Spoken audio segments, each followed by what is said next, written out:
Babae lang din naman ako eh. It's my first time to write my own story here. I am a silent reader and dahil sa pagbabasa ko, na-encourage akong ikwento ang sarili kong story. Call me Rina, 20 years old, college students. No boyfriend since birth ako until now. Siguro dahil wala pa sa isip ko yung mga ganong bagay kasi nakafocus ako sa goal ko na tutulong muna sa magulang ko. Pero syempre, di naman maiiwasan na magkagusto, diba? Babae din naman ako, na-attract din. Mahilig din pala ako maglaro ng online games such as ML, CODM, etc.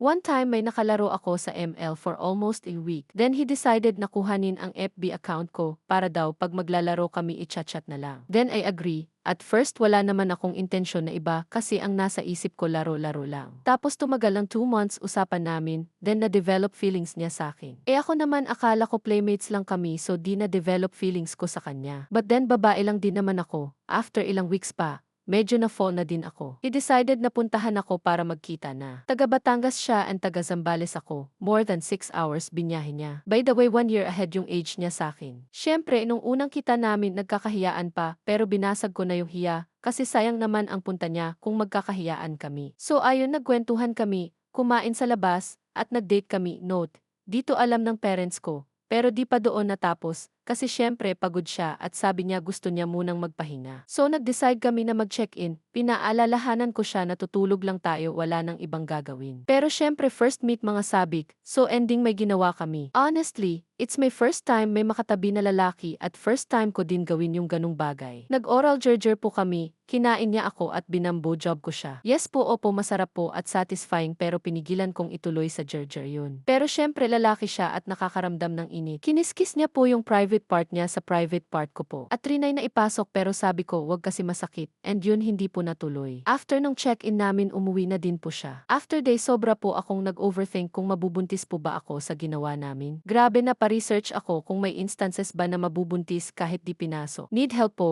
sorry po first time ko sa ganito. At ayoko pa pong mabuntis, nadala lang talaga.